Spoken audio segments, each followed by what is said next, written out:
Brought to you by DK Audio.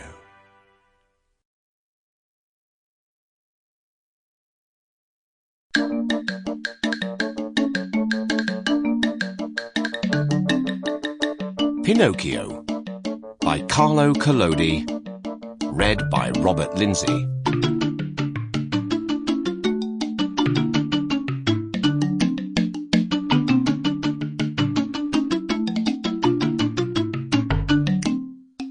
A piece of wood. Once upon a time, there was a king, you will say straight away, but no, children, you are wrong. Once upon a time, there was a piece of wood. It turned up in the workshop of Master Antonio the carpenter.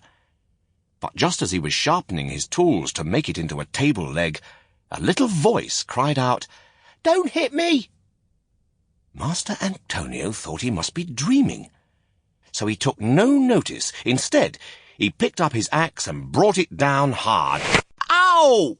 That hurt!" cried the same little voice.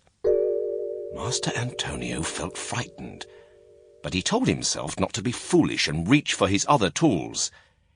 As he began to push the plane backwards and forwards over the wood to smooth the surface, the little voice began to giggle. "Stop it! You're tickling me!" it said. This time Master Antonio fell to the ground as if struck by lightning.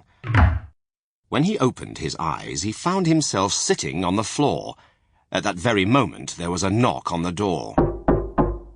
"Who is there?" said Master Antonio, still in a daze. In came an old man in a yellow wig. His name was Geppetto. "What are you doing on the floor?"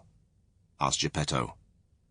"Teaching the ants arithmetic," said Master Antonio. "What can I do for you, my old friend?" "I have come to ask you a favour," said Geppetto.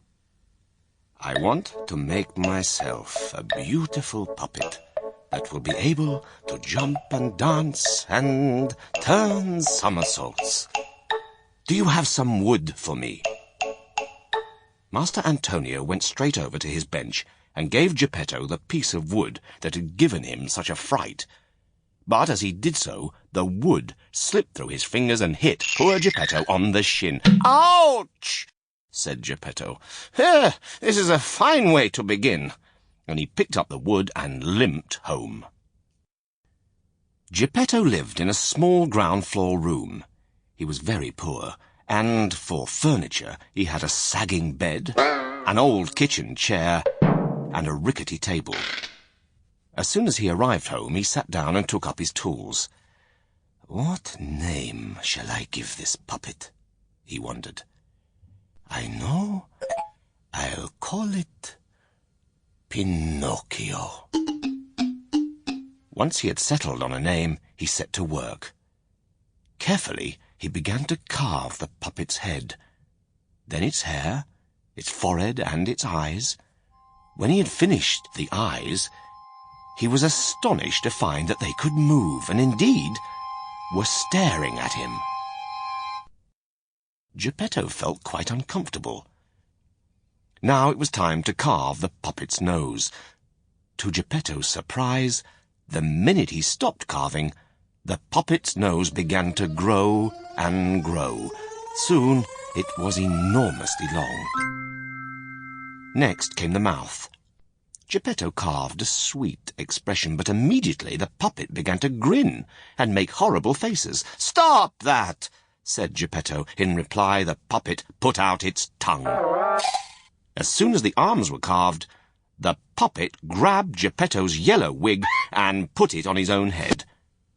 "You young scoundrel, you are not even finished, and already you are behaving badly towards your father."